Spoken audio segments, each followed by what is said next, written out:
nuevo día para escudriñar las Escrituras y compartir con ustedes. En estos días había pensado seguir hablando de palabra profética, mas sin embargo, en razón de lo que más nos preocupa a todos en el mundo entero, que es la pandemia del coronavirus, quise traer una enseñanza, una palabra que sé que será para ustedes de gran bendición. No hay duda que todos entendemos que Dios nos está hablando. Dios tiene muchas formas de hablarnos. Y al leer la prensa, al ver los artículos, ver incluso reportajes, nos damos cuenta que el mundo entero está reconociendo la necesidad de que Dios los ayude. Vi recientemente un video, quizás usted también lo vio, donde hay 7 presidentes que están hablando, que exhortaban más bien a la nación a orar, a ayunar. Otros, como el de España, lloraba impotentemente, y aunque no decía nada, nos dimos cuenta que él había perdido el control de la situación. De hecho, nadie tiene control de la situación. Es interesante darnos cuenta que este es el momento histórico donde el hombre se ha dado cuenta que todo lo que hizo, toda su ciencia, todo su conocimiento, le imposibilita lograr vencer esta pandemia del coronavirus. Pasa en la clase artística y es interesante notar que a cualquiera puede darle el coronavirus. No se escapan los príncipes, como Carlos, no se escapan los presidentes, como el primer ministro de Inglaterra, no se escapan los ricos, no se escapan los artistas, no se escapan los deportistas, no se escapa la clase media, no se escapan aquellos que tienen menos recursos. Así es que nunca estarás seguro de que te pueda o no alcanzar esa pandemia, esa enfermedad que ha quitado tantas vidas en el mundo entero. Y la sección de la Biblia que vamos a leer tiene que ver con un día en que el rey Salomón dedica el templo que hizo a Dios. La escritura que vamos a leer está en 2 de Crónicas, capítulo 7, verso 13 y verso 14. Pero antes de eso vamos a leer qué ocurre cuando Salomón dedica esa casa. En el verso 11 del mismo capítulo dice: terminó pues Salomón la casa de Jehová y la casa del rey y todo lo que Salomón se propuso hacer en la casa de Jehová y en su propia casa fue prosperado. Y apareció Jehová a Salomón de noche y le dijo: yo he oído tu oración y he elegido para mí este lugar por casa de sacrificio. Dios le habla a Salomón a través de visión o a través de sueños. Y ahora vamos a leer lo que Dios exactamente le dice a Salomón. Si yo cerrare los cielos para que no haya lluvia y mandare a la langosta que consuma la tierra, o si enviare pestilencia a mi pueblo, si se humillare mi pueblo, sobre el cual mi nombre es invocado, y oraren y buscaren mi rostro, y se convirtieren de sus malos caminos, entonces yo iré desde los cielos y perdonaré sus pecados y su tierra. Notamos, hermanos, en el versículo 13, donde Dios habla de actos que Él puede hacer en la naturaleza, ya que Él todo lo gobierna, a fin de que el hombre entienda, a fin de que el hombre piense en su caminar. Las 3 cosas que podemos darnos cuenta que dice es: será los cielos para que no haga lluvia. En otras palabras, Dios puede hacer que la sequía o que la falta de agua afecte la producción. En aquel entonces la producción era lo más importante, la producción agrícola. No habían fábricas, no había otra forma de ganarse la vida, sino que una de las formas de ganarse la vida más importantes y obviamente para poder alimentarse era la agricultura. Dios tenía el poder para detener la lluvia, pero además de eso, Dios también tenía poder para mandar la langosta, que no era sino una plaga que podía también atacar la agricultura. La tercera cosa que dice es la pestilencia. Notamos aquí entonces 3 formas en que Dios podía instruir, darle una lección a su pueblo. O cierro los cielos para que no tengan agua para cultivar, o envío una plaga para que aún cultivando no pueda producir, o envío una pestilencia, o sea, una enfermedad. Tenemos que decir que estas cosas no ocurrían al azar. Fueron 3 actos que Dios dijo que podía hacer contra su pueblo o para despertar la conciencia de su pueblo. Pero uno se pregunta, ¿qué derecho puede tener Dios para hacerlo? no podemos olvidarnos que Dios es nuestro creador. Dios es nuestro Padre, nuestro Señor y nuestro sustentador. La Biblia dice, tu reino es reino de todos los siglos y tu señoría en todas las generaciones. En Zacarías capítulo 12 y versículo 1 dice acerca de Jehová que Él extiende los cielos y funda la tierra y forma el espíritu del hombre. La Biblia también enseña que el cielo es el trono de Dios y la tierra su estrado. Así es que como Dios es el rey de toda la tierra, no de una nación, sino de toda la tierra, y como Dios es tu creador, entonces Él tiene el derecho, como padre que corrija a sus hijos, de poder instruirnos, poder disciplinarnos, poder darnos una lección. Así es que los eventos catastróficos como este que estamos viviendo hoy día, la pandemia del coronavirus, sin duda es una lección para la humanidad. Es una lección para que aprendamos a mirar a Dios. Pero antes de seguir hablando, y que usted quizás puede pensar por qué ocurre algo tan triste. Bueno, si Dios es nuestro Padre, hay que pensar que sus padres, si fueron responsables en algún momento de sus vidas, le dieron lecciones e instrucciones. Algunas muy dolorosas, otras menos dolorosas. Pero estoy seguro que ningún hijo va a pensar hoy día que lo que su padre le hizo significaba que no le amaba. Muy por el contrario. Sabemos que nuestros padres nos corrigieron porque nos amaban. De la misma manera, Dios que es amor, su naturaleza dice Dios es amor, significa que todo lo que Dios hace, que toda su instrucción o lo que llamamos castigos, son disciplinas correctivas, tienen propósitos. Porque una disciplina sin propósito sería un abuso. Y obviamente Dios no abusa de nosotros. La Biblia dice en Hebreos capítulo 2 y versículo 5, y habéis ya olvidado la exhortación que como a hijos se os dirige, diciendo, hijo mío, no menosprecies la disciplina del Señor, ni desmayes cuando eres reprendido por Él.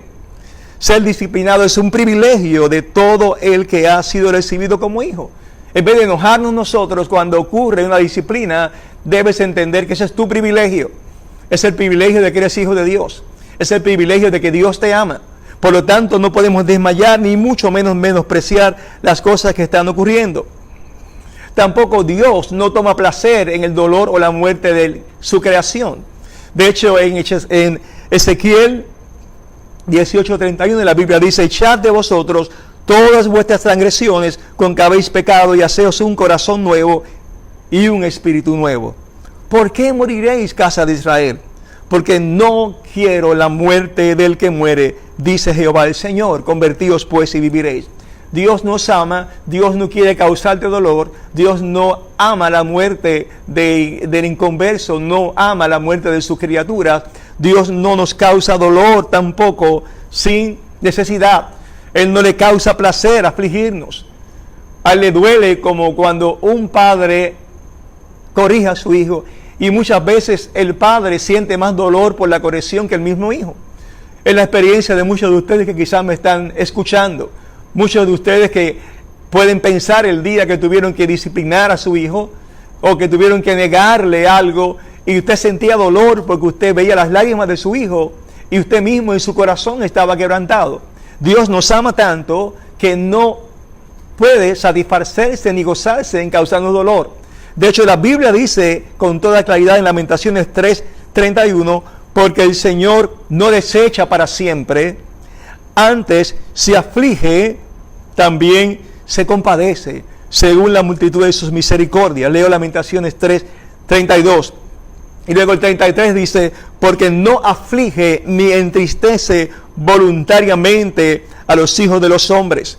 Dios no tiene en su voluntad el afligirnos. Dios no tiene en su voluntad en causarnos dolor ni causarnos muerte. No es su naturaleza. Como usted como padre o como madre no quisiera corregir a su hijo, pero hay una necesidad muchas veces de que su hijo sea corregido, y aunque usted quisiera colmarle de abrazos y de besos y jamás corregirle, si usted no le corrige en un momento en que él anda errado, usted será irresponsable. Dios nos ama mucho, claro, más que nadie. Dios no quiere causarte dolor, repito. Dios no quiere enviar plagas, repito. Sin embargo, por causa de la condición del hombre y por causa de la conducta que ha tomado, Dios ha tenido que sacudir los cielos y la tierra para que miremos a Él. Pero además de eso, Dios incluso se conmueve hasta las lágrimas cuando hay dolor en su pueblo, a sus hijos. La Biblia enseña que Jesús solamente lloró 2 veces.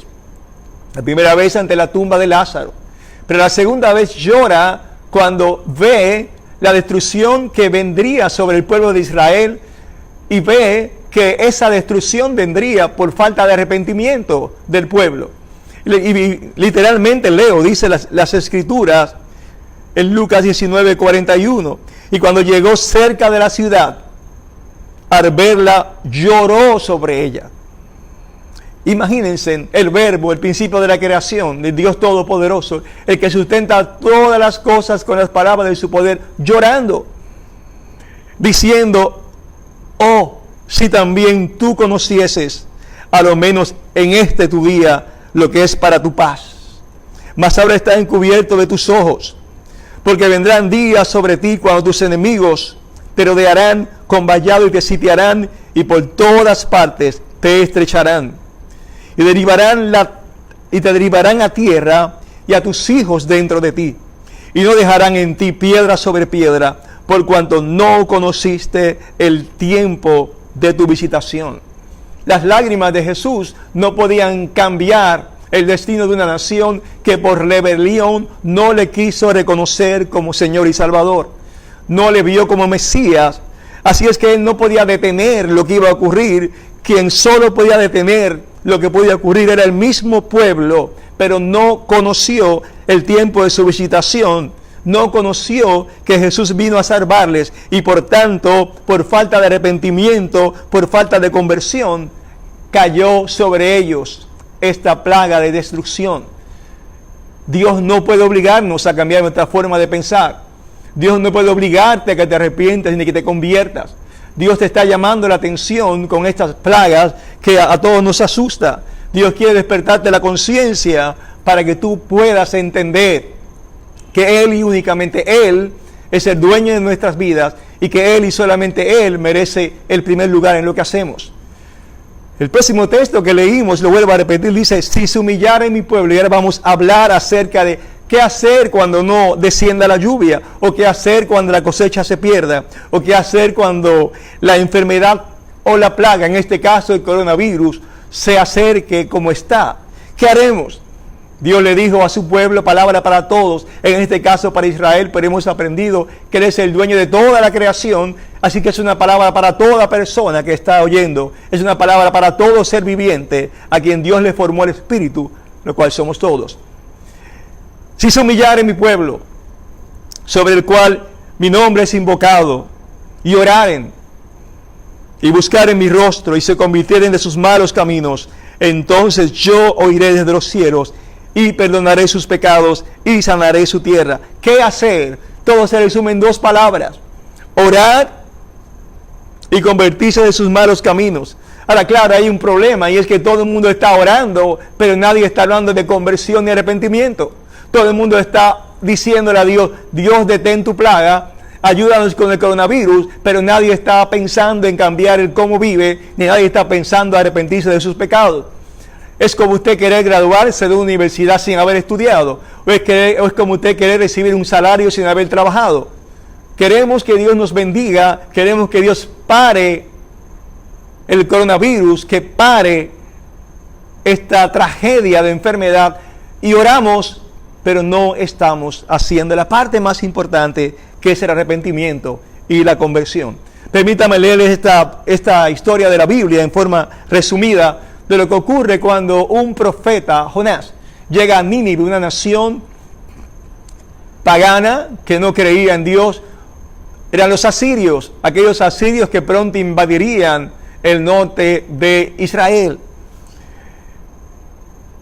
No hago la historia entera, pero leo la parte cuando él comienza a predicar. En Jonás capítulo 3 y versículo 4 dice: y comenzó Jonás a entrar por la ciudad, camino de un día, y predicaba diciendo: de aquí a 40 días Nínive será destruida.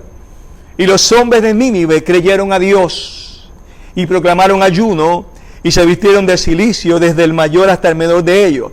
Noten la reacción. El pueblo, la gente creyó a Dios. La gente común proclamó ayuno. La gente común comenzó a arrepentirse. Y luego dice el verso 6, y llegó la noticia hasta el rey de Nínive, y se levantó de su silla, se despojó de su vestido, y se cubrió de cilicio, se sentó sobre su ceniza.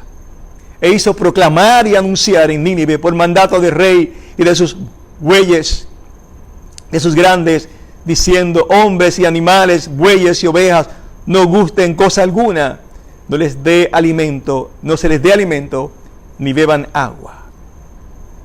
¿Quién sabe si se volverá y se arrepentirá Dios y se apartará del ardor de su ira y no pereceremos? Y vio Dios lo que hicieron, que se convirtieron de su mal camino y se arrepintió del mal que había dicho que les haría y no lo hizo. Noten que la clave no fue una oración, sino que la clave fue una oración de arrepentimiento. Noten que la oración ni el ayuno iban a hacer nada a menos que fueran acompañados de una actitud de conversión. Dice, y vio Dios lo que hicieron, que se convirtieron de su mal camino. Así que la gran pregunta no es si estás orando para que Dios detenga el virus. La gran pregunta no es si quieres que Dios te libre del mal, sino si estás dispuesto a cambiar el cómo vivimos. La gente no quiere convertirse. La conversión es mucho más que el arrepentimiento. Son dos palabras que se parecen. Pero arrepentimiento significa cambio de mentalidad, metanoia, más la conversión significa cambio en el camino o giro hacia donde iba. Pero no podemos girar en nuestra forma de vivir a menos que nuestra mente cambie, nuestra forma de pensar hacia Dios, su palabra, sus mandamientos y su persona. Por eso es necesario que nos convirtamos, porque la conversión no es otra cosa que el fruto visible del arrepentimiento. Tristemente, vivimos en una época donde nos hemos olvidado de Dios.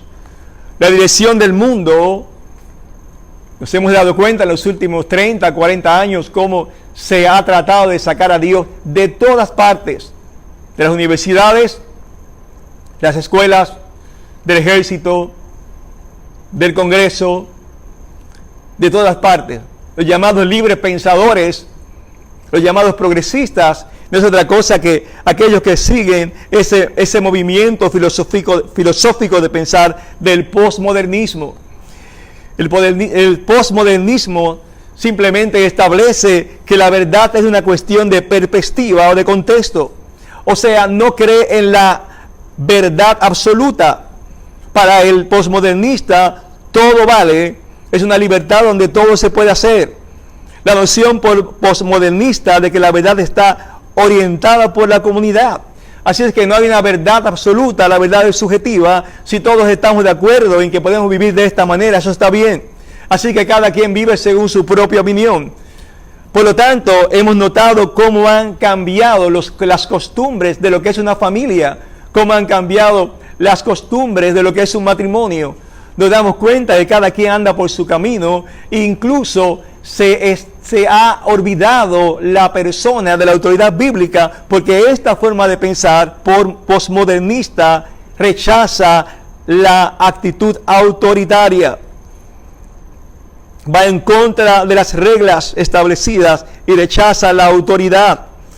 No podemos acercarnos a Dios con una mente posmoderna donde usted interpreta lo que quiera y donde nadie tiene la razón, sino que cada quien deconstruye y construye lo que entienda en su contexto para tomar decisiones. En esa forma de vivir no podemos acercarnos a Dios, porque Dios es verdad absoluta. Tienes que decidir si vas a creer en esa filosofía que ha moldeado la universidad, que ha moldeado lo que lees, que ha moldeado las películas de Hollywood, que ha moldeado la televisión, que ha moldeado el arte de la musical, y han querido cambiar tu forma de pensar y tú lo has aceptado. Has abandonado la tradición judeo-cristiana, has abandonado las escrituras y has abandonado el creer que Dios es autoritativo y que lo único que puede cambiar tu vida es Jesús.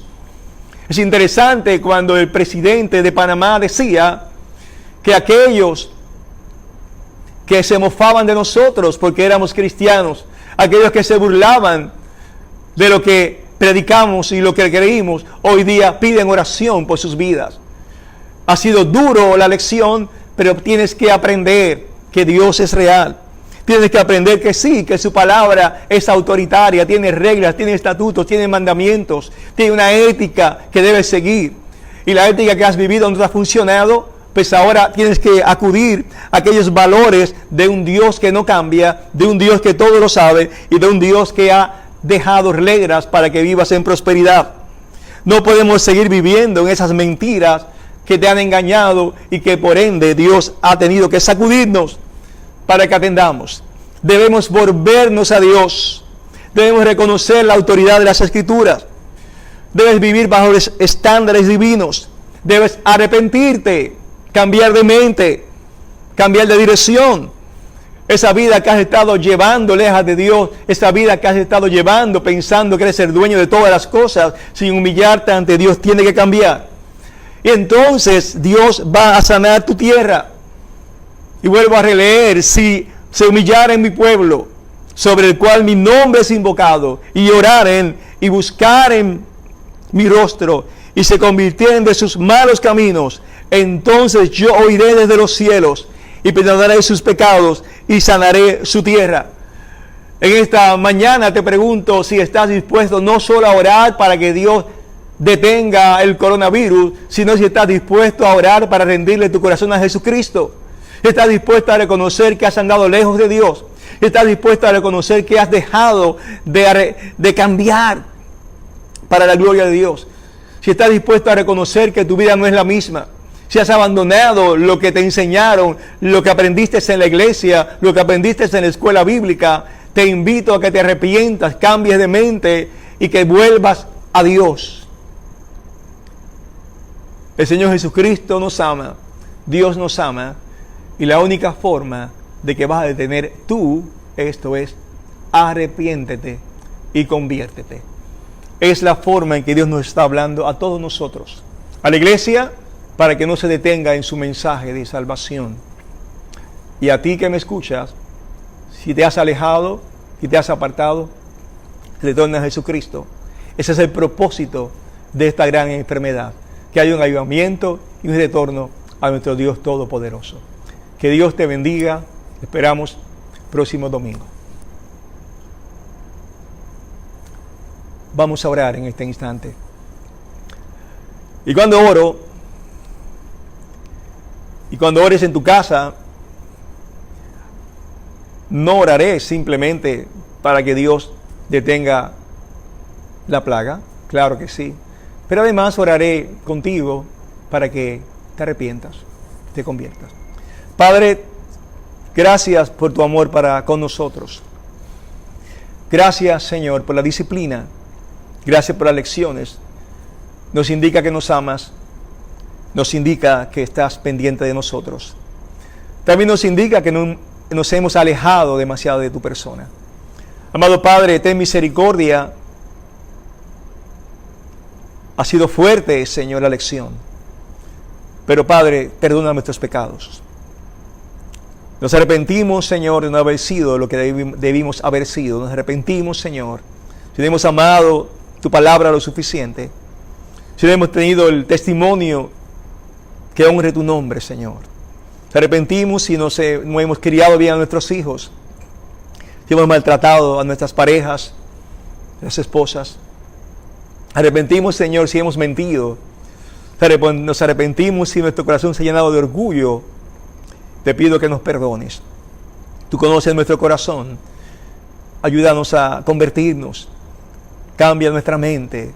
Te pedimos de corazón que transformes nuestras vidas y que construyamos nuevas formas de pensamiento, rechazando todo aquello que ha negado tu señorío, tu poder y la autoridad de las Escrituras. Si te lo pido, Padre, en el nombre poderoso de Jesús. Amén.